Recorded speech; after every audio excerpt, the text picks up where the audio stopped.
topics left before the next exam. Last exam that I try to squeeze in before finals, whatever the week they prevent us from testing you on. So these will be short and relatively confined, so this will be good. Thalamus is an important topic to have.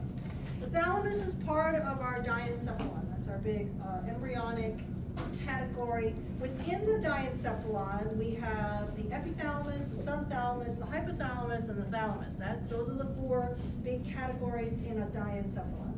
The epithalamus is something that contains both the pineal gland and the habenula. The habenular nuclei. We can also stick in there some areas of the pretectum, and that would be called your epithalamus. Okay?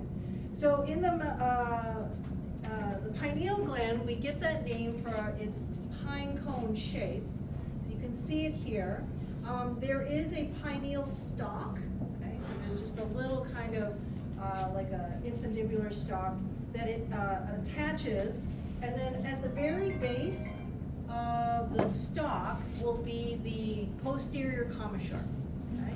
So that's all wrapped up in that tiny little space underneath the pineal gland. Okay? So we have our pine cone gland, the little pineal stalk, and then cut in cross section, because you know it goes from it's the commissure, it goes left to right. Hemisphere is our posterior commissure. Now, right in front, rostral to the posterior commissure or the pineal stalk is our habenula. So that is the habenula sort of in this square. And then the pineal gland is that structure. So those are all the epithalamus. The pretectal area is the area where our bifurcating neuron allows the cranial nerve 3 to talk to the other cranial nerve 3, so that's that area that's being included in the epithalamus. Okay? The pineal gland is something you may have learned in other classes. It's a source of melatonin, which is a derivative of serotonin. Melatonin levels are really high during the dark periods of your circadian rhythm, so people sometimes take supplements of melatonin if they have difficulty sleeping, because it tells your brain, oh, high melatonin, this is the sleep time. So some people who have difficulty with their sleep cycles will take that. I think that's all I really want to say. Oh, the habenula is connected to the septum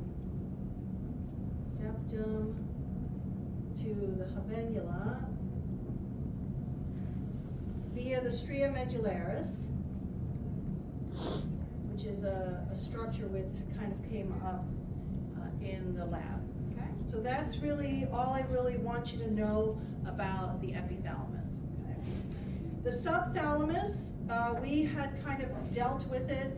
Inside the subthalamus is the subthalamic nucleus, which you saw in the basal ganglia lecture. Also in there is the zona incerta. So those two make up the subthalamus. The hypothalamus, we've already had that lecture, we'll just skip over that, and that leaves us the thalamus.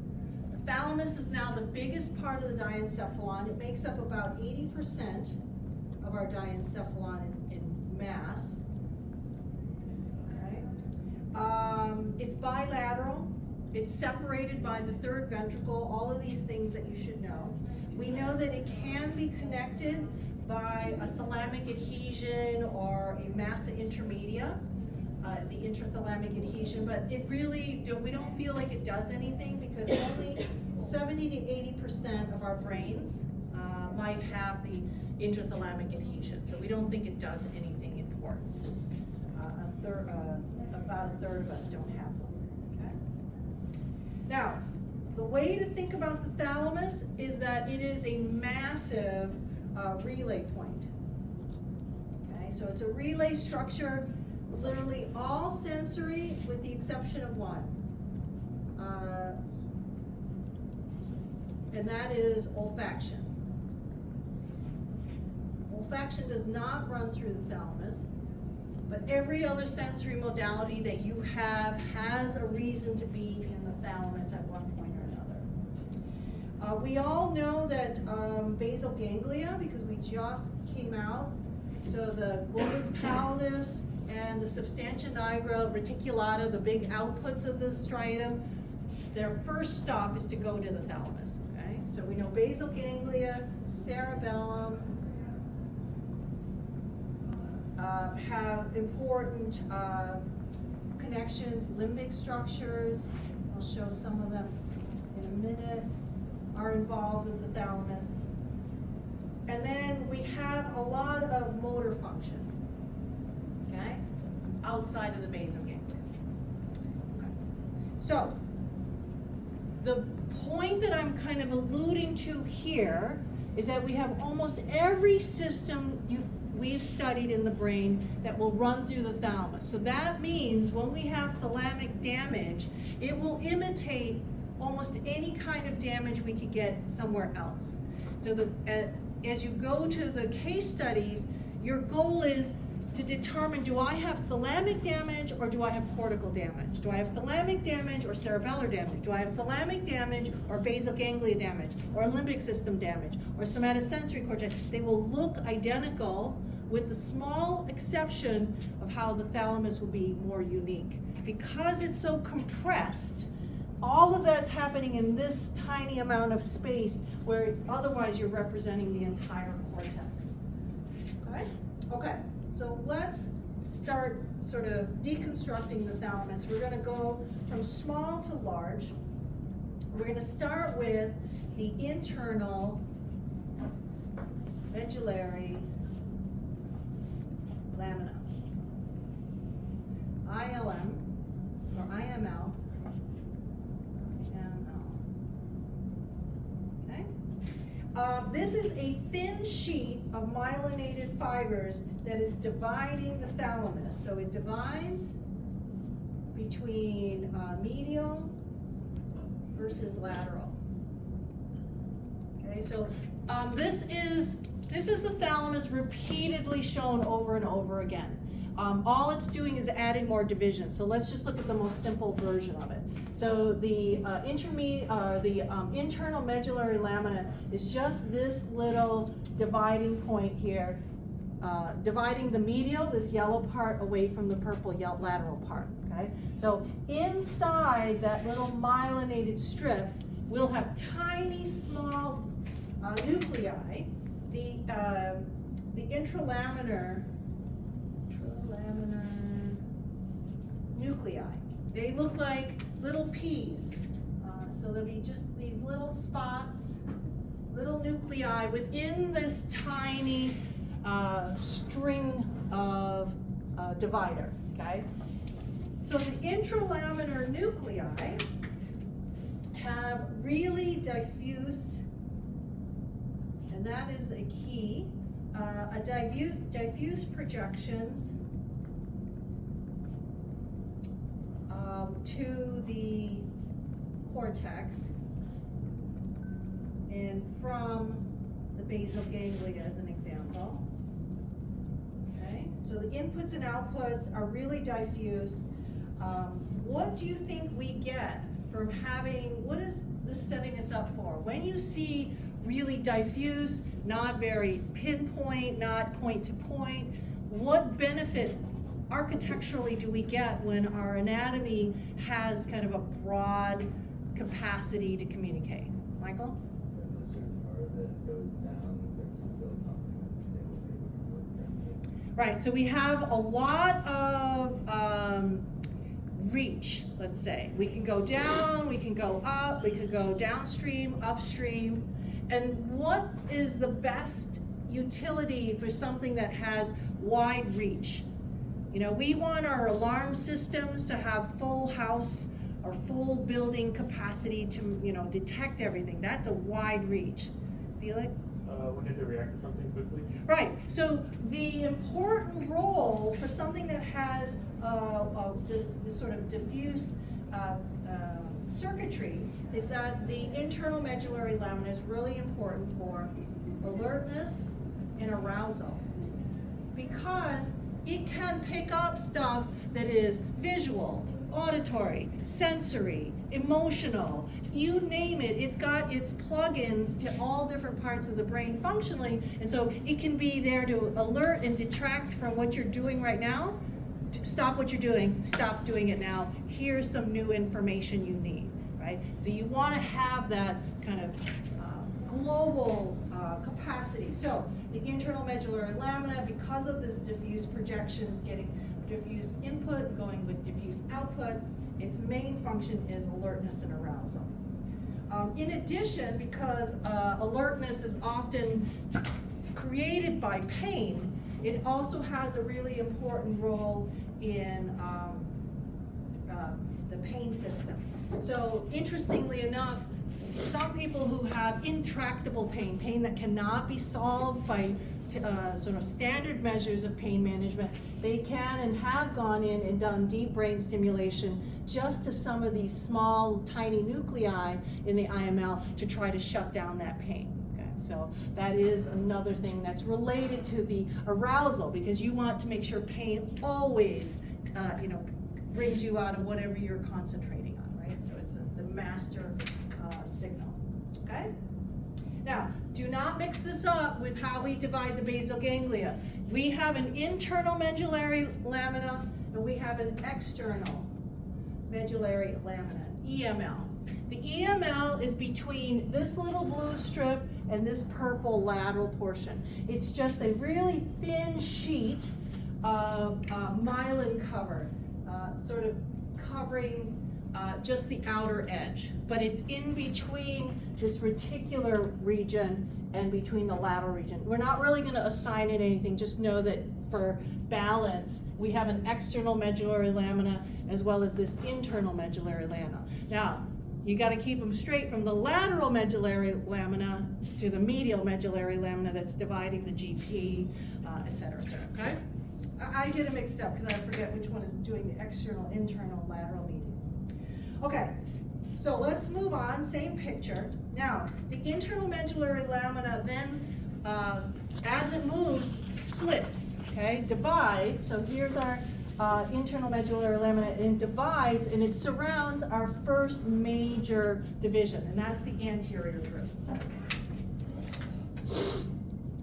So the anterior group of our thalamus contains one nuclei, and that is the anterior nuclei of the thalamus, okay? It is a primary relay for limbic information. So specifically, the mammillary bodies. What connection do we know that's related to mammillary bodies and thalamus, please? I heard mumbling. The mammillothalamic tract. So this is the mammillothalamic tract. Mammillary bodies to specifically the anterior nucleus is that mammillothalamic tract. Okay? So therefore, the inputs and the outputs are all limbics related. Okay? So the inputs will be the mammillary bodies, and then the outputs, it's going out to limbic cortex, hypothalamus, cingulate, all these other areas that we kind of learned along with the paved circuit and so forth. Okay? Okay, so that's one group. That's this little pink guy in the front. All right, so now let's talk about the medial group. Inside the medial group,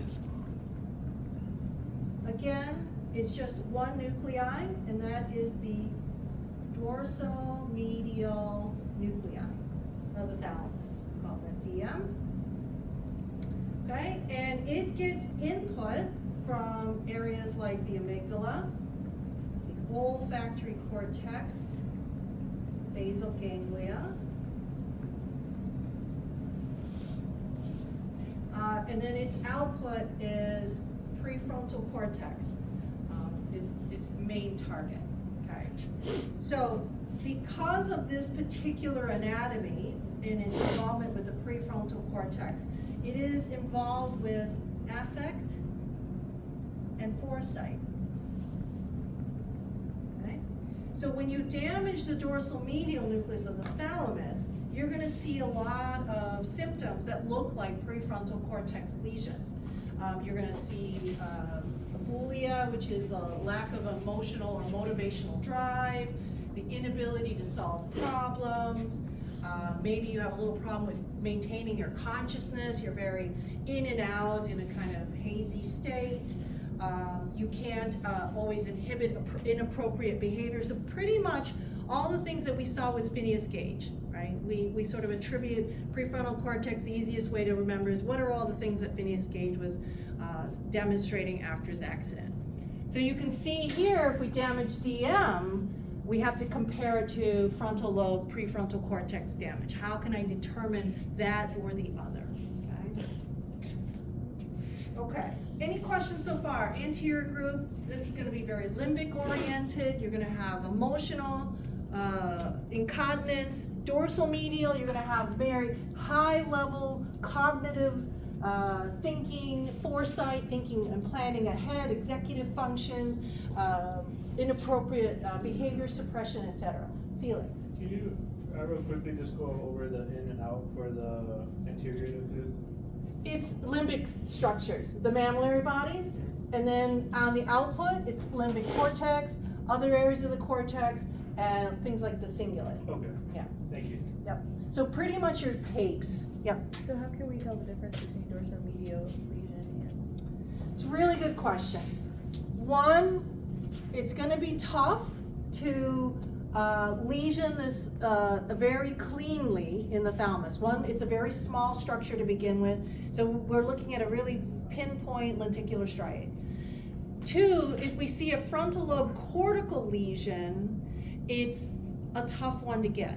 It's an anterior cerebral artery infarct. We ought to maybe see other things that are like alien hand syndrome, maybe some eye gaze paralysis because we're picking up Brodmann's area 8. You need to look for things that will rule in or rule out. Now, the dorsal medium is hard. There are not a lot of easy things to coincide like some of the others. You may end up like, we've got to take pictures. Like it's either going to show up in the thalamus or it's going to show up in the cortex. Not all the differential we do can be clean, but you can make a really kind of reasonably good stab at deciding it's going to be thalamus or not thalamus.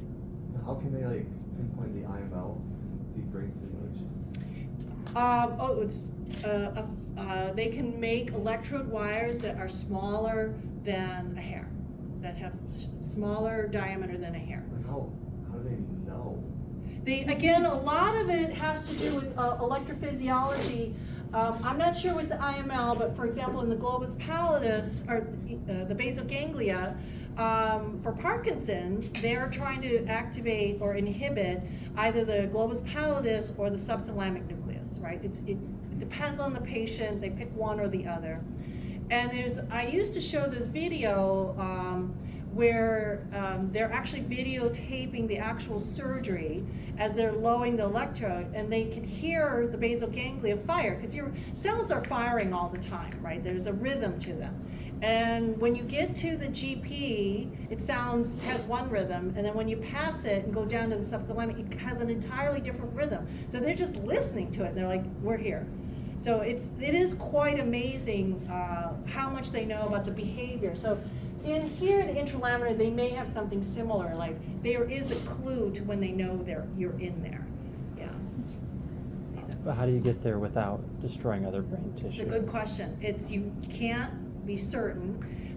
They will do their best to approach at a different, at the least damaging way. There's some hypothalamic tumors and issues with the hypothalamus. They won't go, because it's at the very bottom of the brain, they'll go up through the roof of your mouth.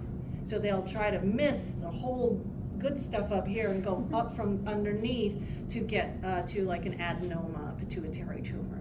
They will not try to go through 90% of your brain to get to the bottom. So they'll do things like that.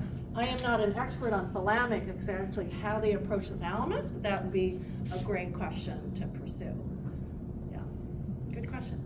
Yes? With the internal medullary lamina, being like alertness and arousal, how do you distinguish that from like the reticular formation? Very good. So with the reticular formation, what else might you get? Cranial nerves. Oh, see how handy that is to know the cranial nerves? Yes, you might start to see cranial nerve deficits that you would say, oh, I cannot get cranial nerves out of the thalamus, which you cannot, right? Not so cleanly as you can with the brainstem. And then that really tells you where along the reticular formation, because the reticular formation is long. Midbrain, brainstem, and medulla, or pons and medulla, it spans the whole length. So then you really want to hone in on which cranial nerve. Is it 3? Is it 5? Is it anything past 6, 7, 8, 9? Puts me at the medulla, right? That's the kind of logic we gotta use. Okay? All right. Okay. Never mind that. Okay. So that's the anterior group. Here, the medial group here, that's leaving us this very large chunk, which is the lateral group, which I'm going to change images to reorient you. You can see the IML here, this is brown. You can see these small discs, intralaminar nuclei. It's actually labeled here. And what they've done is they cut the back corner of the thalamus in half, or cut it and pushed it aside so you can kind of see inside, okay? So now we're gonna do the ventral, or the lateral, sorry. Doing the lateral group, I can't spell, lateral group. Now we're gonna immediately divide our lateral group into a dorsal tier and a ventral tier, okay? Because these nuclei are stacked on top of each other. So we're going with the dorsal tier first. First one you see is LD. This is the lateral dorsal nuclei. Okay, the lateral dorsal nuclei projects to the cingulate, doesn't have a very identifiable, distinct input, and so it's related to things that are associated with the anterior nucleus of the thalamus, which is what? Where would I throw this in? What bucket? Limbic, right? So this is going to be, the lateral dorsal will have some sort of limbic component. Now when we get to all these 2 tiers, not all of them are clear to our understanding. Especially when we get to the pulvinar, we still don't really know what the pulvinar does. We're guessing, okay? So the lateral posterior, which is right next to it, the LP, is continuous with the pulvinar, which I just told you we don't know what it does. But we do know that the pulvinar and its association is connected with this parietal occipital temporal loop. So what is a parietal occipital temporal loop? What kind of function would you attribute to that sort of huge arc? Do you remember? We kind of did it.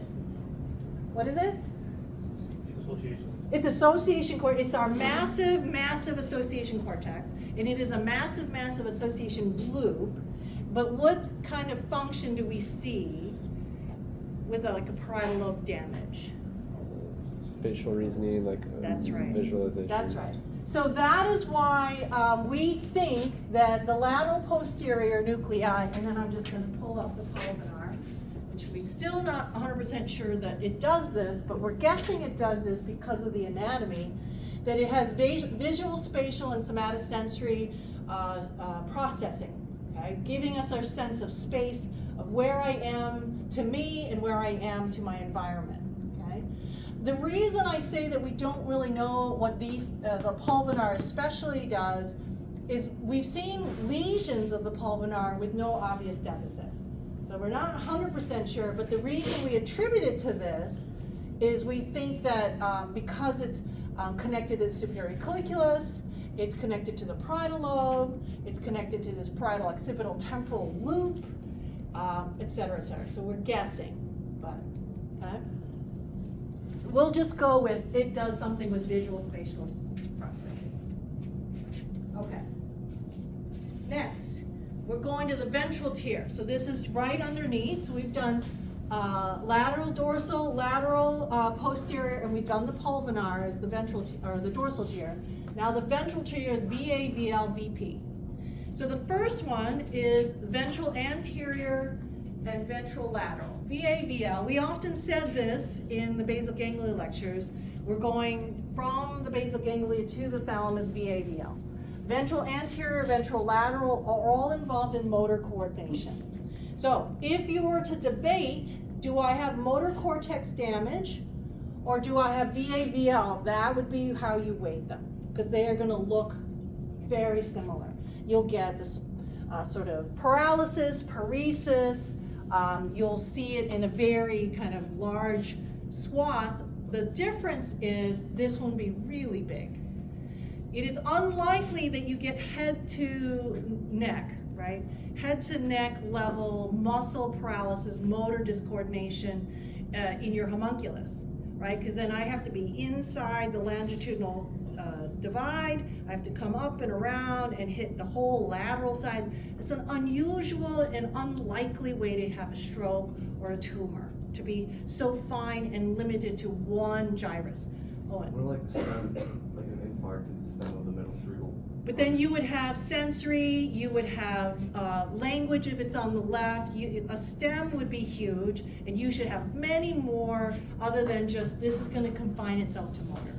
And so when you see head to toe or pretty much anything like neck to toe, you've got to think more thalamus, because in my tiny little spot here with a lenticular striate vessel, I am more likely to hit a full half body motor than I am on the cortex. Yeah. But what about internal capsule? Like, how would you Yep. distinguish that? But the internal capsule, and it's one of my slides, remember, the thalamus uses the internal capsule for everything. All the inputs to the thalamus come for the internal capsule, and all the outputs from the thalamus come through the internal capsule. So if I hit the internal capsule, I should get a lot of all these others. I'll have sensory, I'll have motor, I'll have limbic, I'll have cognitive. It would mimic like a very large brain trauma, but you don't have the trauma. It's confined inside a thalamus. Make sense?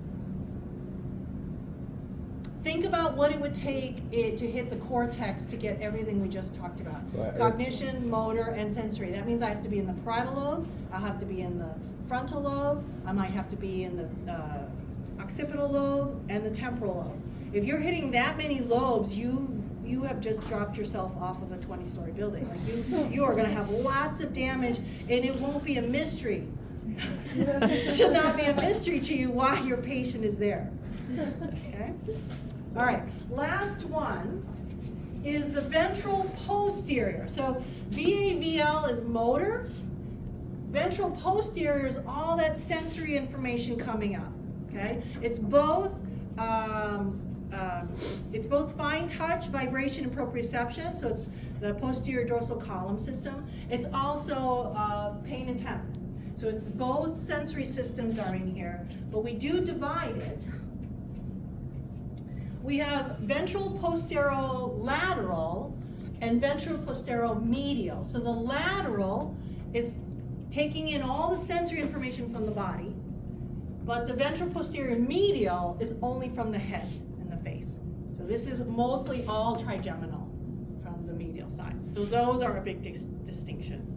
But we don't separate the two sensory systems. That make sense? Okay. Any questions? So it is just a big memory, note card, flashcards. That's all you need for the thalamus. Okay? Okay. All right. Now, so there is two more areas that we need to kind of address, and that's here, the LGN and the MGN. Right? So the LGN, the lateral geniculate nucleus, is these are also nuclei of the thalamus. We know that this is a major visual relay point, so the retinogeniculate striate cortex, or striate path, striate cortical path, is our main visual pathway. With retinal cells, through the optic nerve, their first synapse is at the LGN, LGN neurons then continue to go into Brodmann's area 17, primary visual cortex. So that's our big pathway. So the LGN is really important for that. The MGN has a similar medial geniculate nucleus. It is a major component of the auditory system. So we'll learn this in an upcoming lecture. Inferior colliculi project to the MGN, and then from MGN we go to 41, which goes to 42. Okay? So it's part of the primary pathway of these sensory systems. First is visual, the second is auditory. Okay? Leaving us with one last part of the thalamus, and that is the thalamic reticular nucleus.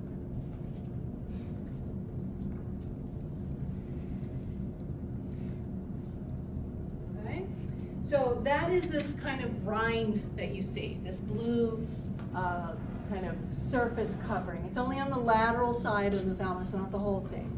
And remember, the external medullary lamina is running between the lateral group and this reticular nuclei. It's in that little kind of cavity or little slot between them. But the thalamic reticular nucleus has a very interesting function.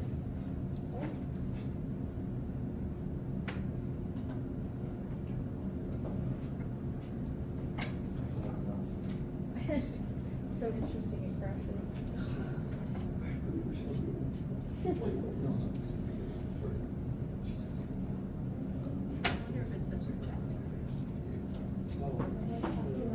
Maybe it's too heavy. Okay, not gonna touch it. Okay, the thalamic reticular nucleus is that it does not project to the cortex. So it only projects back into the thalamus. Okay, and so it is a GABA-driven nuclei. So if you're a GABA-driven nuclei and you only project back into the thalamus, what do you think you do? That's right. So all its role is to kind of tamp down the function of everything inside the thalamus. So it's governing, that kind of information, thalamic output, thalamic processing. Okay? So that's why that's kind of interesting and important.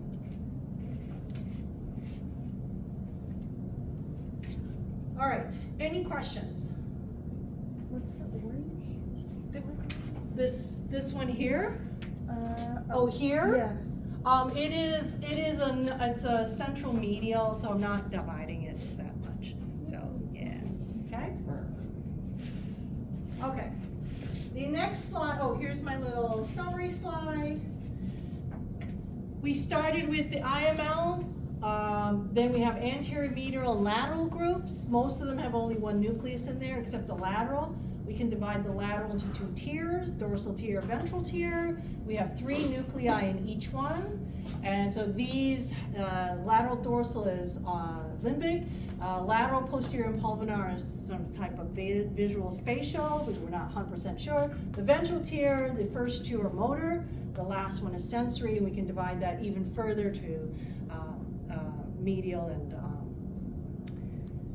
whatever the other one is, I can't think of it, but you know it. And then we have the LGN and the MGN. I'm having word finding problems, which is a sign of senility and dementia. Oh. Okay. All right. Oh, you're okay. Yeah, I'm good. It's This medical is student actually- syndrome. This is regular aging. I do have an internal capsule She knows slide too here much. specifically to illustrate the point that the thalamus, major input and output is via the capsule. Okay, so you can see the capsule is designed to bring in information virtually from everywhere, which is kind of the purpose of the thalamus. If I damage both thalami in a bad way, I don't know how to do that, but it can happen. It's coma, like you're not even conscious, right? Because you've gotten rid of all your IMLs, you've gotten rid of all sensory experiences, no way to get information out of your brain, so you are in a dark coma if you damage both thalamus. Why can't you grow back? Like, I know neuroplasticity is a thing, but why can't they just grow back? You know, why can't the neurons in the brain just grow It's back? a really good question. Very few neurons in the brain will grow back. There's only certain types. The one that we know most now is the hippocampal cells can regenerate. We have progenitor cells. We have special cells in the hippocampus that are always in this undefined state, and then they, whatever the call is, they'll then become whatever you need. You need a GABA neuron, you need a glutamate neuron, they'll sprout. It has to do with the hippocampus's role in memory formation. So in order for us to maybe learn and maintain memories, we gotta sprout new neurons to create for them. The only other neurons that we know that will regenerate are taste receptors and olfactory receptors. And so that's why olfactory receptors is our canary in the mind, that when they're no longer able to regenerate, you start to have anosmia, like this, called senile anosmia, meaning it comes when you are at an older age, that it may be a sign of broader degeneration. It's usually the first step in Parkinson's and Alzheimer's is that you lose the sense of smell. Most people don't notice it right away. They just think that food doesn't taste as great, or they're less interested. If you've ever worked as a CNA in a nursing home, you'll find that one of the biggest challenges you have in a group of elderly is you can't get them to eat because they're not interested. They don't taste anything. Everything is bland, so why be interested in it? It's because they have a significant loss in their sense of smell. All right? Or word finding. Okay. So let's do a quick case study, because there's a little lecture after the case study. There's another slide I want to get to. So we have a 62-year-old right-handed woman, 2 days of numbness in her right face, arm, and leg. On the morning prior to the presentation, she woke with decreased sensation in her right face and arm, as though they felt like they were asleep. No other difficulties with language, motor skills, or vision. Her symptoms persisted until the next day, and then she also noticed a loss of sensation in her right foot. Past history, hypertension, she's a smoker, depression, her father had a stroke. She has no left-right confusion. Her language is normal. Her extraocular eye muscles are intact. She does show decreased pinprick and temperature, so that's the anterolateral system, as well as light touch sensation in the right face, especially near her mouth. And but she doesn't have any problems articulating, producing sound or words or enunciation. Okay. So, what are her key symptoms? What stands out to you is probably one of the most important thing to consider for this patient? Head-toe sensation. Loss of sensation. Okay, so then we have to decide, where can I get loss of sensation? Name one. Dorsal column. Another one. Spine, in the spine. Okay. Where's another place I can get sensory loss? Where? The pons, sure. What's a more obvious? The cortex. So the point is, we are already listed 3 or 4. If we thought about it, we could get some more. So now it's like, how am I going to determine which of these are reasonable to exclude or include? What's the next most telling symptom that she has? Not a different symptom, but It's head to toe. it's head to toe. So to get head to toe on the homunculus, it's the entire homunculus. She's got it in her foot, and it's up in her face. So that's pretty much one end of the homunculus to the other end. So how am I going to get inside the longitudinal fissure, which is anterior cerebral artery, and then wrap myself around the lateral side of my cortex, which is medial cerebral artery? So I've got 2 major arteries. The only way to do that is to get an internal carotid stem infarct. If I did, I better be seeing a whole lot, but she's alert, she doesn't have language issues, she doesn't have confusion of anything. There's no other symptom to support that. So we have to let that go. So that's why we're looking at the thalamus. With a small lenticular striate, I can clobber enough of the thalamus because it's all compact right? So I'm just in the VP. I just have VPL or VPM. I've got it all. I've got her face and I've got the rest of her body. And it's confined to one side, okay? Questions? Okay. So you can see here, this white density is her infarct in the thalamus. Everything else looks okay. So just that small little tumor or infarct is giving her a wobble. Question. Yes. Wasn't there the one nucleus that did like head and the other that did the rest of the body? Yep. So would So- this have got both of those? Yes, it Okay. got it. So you got the whole VP. The VP then can Okay. be subdivided to the Okay. lateral and the medial. Yeah. Why isn't it contralateral body? Because it's already crossed. We've crossed at the medulla, we've crossed at the spinal cord. So once we hit the thalamus, it's gonna be ipsilateral. Okay. No, it will be contralateral to the body. Oh, So that's this is left. left. That's left, Oh. yeah. Yeah. Oh, okay. Sorry. I was like, what? No. You gotta always look at that on the I'm film. getting the bird's eye. Yep, sorry. So, All right, any other questions? All good questions. so you're looking from the bottom up? You're looking, No, you're looking from top down, but you have to always know the patient's left and the right is always opposite of oh, I think yours. it's the R. Yeah. Do the images always come with It always comes from the you always refer to it to the patient's side, not yours. So when you say left cortex, then it's, when you're looking at a film, it's gonna be on your right side. So, As if their patient was talking to you and you were looking at their brain that On way, your right side. okay? All x-rays will presented that way. Okay. it doesn't work. Let's see, where am I? Oh, okay, one more slide.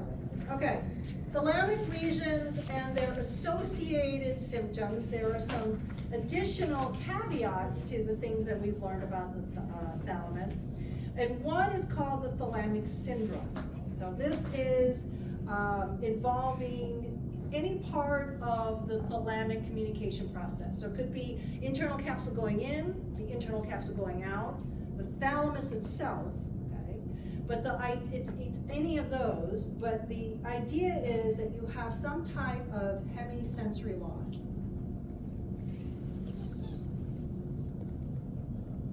Okay? So that means you either got the whole half body or you got the whole half body and face, depending on VPL, VPM.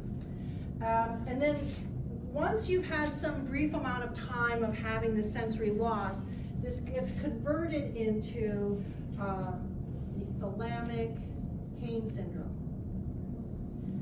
So while you may begin with the loss of sensation, numbness, you don't feel anything, no fine touch, vibration, proprioception, and no pain and temp, but with time, as you're healing, a lot of patients that involve this sensory system or the sensory aspect of the thalamus develop thalamic pain, which means that area of numbness or loss of sensory then converts to aggravating pain. It could be of any kind. It could be the throbbing, the burning, the slicing, the poking. The idea is that this is central pain. It is made up, it's a hallucination technically, because it's not caused by any actual pain in the body or any kind of receptor that's designed to pick up the sensation. It's all being produced at the thalamus. And so it's a very difficult thing to treat because what are you gonna treat, right? These are neurons that are already not functioning, so I can't turn them off. So it's just about their omission is somehow triggering the sensation for the brain to interpret pain. Is this kind of where phantom limb comes from? It does, but it doesn't, the phantom limb is more studied to be coming from the motor cortex. But I always when I teach it, I always throw in, the motor cortex doesn't answer everything about phantom limb characteristics, and it may be because maybe some of it is coming out of the thalamus, but then I usually don't follow up. You found me out. Okay, real quick, I've got 5 minutes. So thalamic pain syndrome. Otherwise, the other things that you may see other than pain, because it's not really just confined to pain, is you might see behavioral changes. So all of these, the important thing is that it comes after the accident or the event. So these are weeks, maybe months later, these things may develop in. Inattention can be part of it. A type of special aphasia, thalamic aphasia, which I'll talk about in a second, thalamic aphasia, anterograde amnesia, or of course chorea, some kind of movement disorder, okay? So anything that the thalamus can do, we can see it show up as an aberrant signal, okay? Okay, so let me talk about thalamic aphasia. Thalamic aphasia is, sounds like Wernicke's.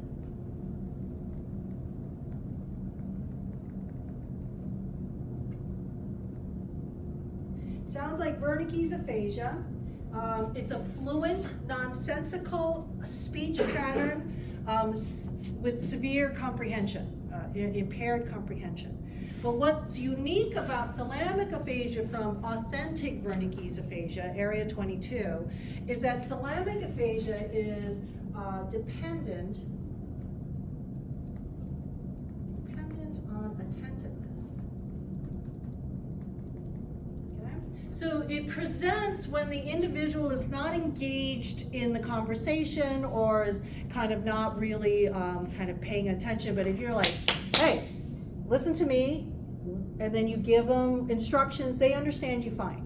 But then as soon as, you walk away, they become distracted, and they and then all of a sudden the Wernicke's will come back. So this is the biggest differentiator from an authentic Brodmann's 22 Wernicke's aphasia, is that you can snap them out of the Wernicke's aphasia appearance if you can gather their attention and keep them from, sort of being overly distracted, okay? Other things that you can get with thalamic lesions is a pure sensory loss, especially a hemi. Because again,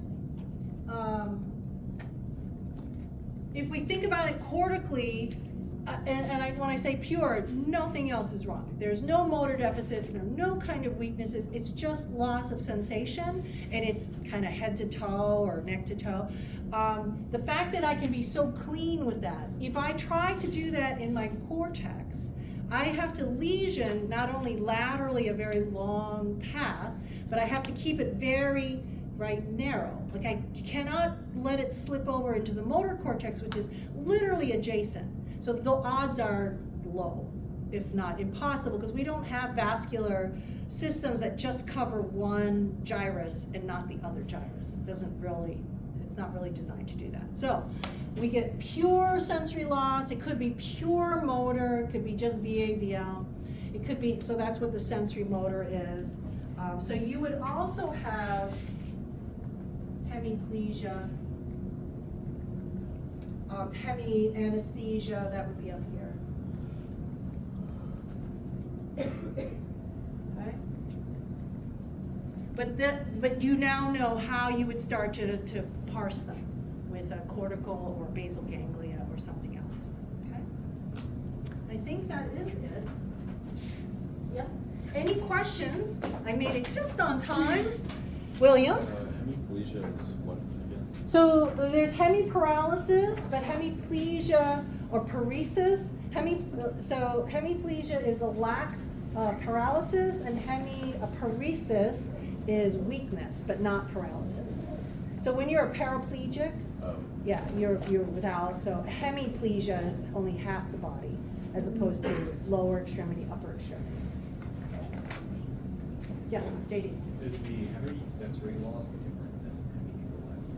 Yes, hemi-neglect is a higher cognitive where you don't attend, but some hemi-neglect patients, if you, for example, if you gave them, what do you see here, one finger, what do you see here, two fingers, what do you see here, and then they will neglect one side and they'll say, I only see two or one.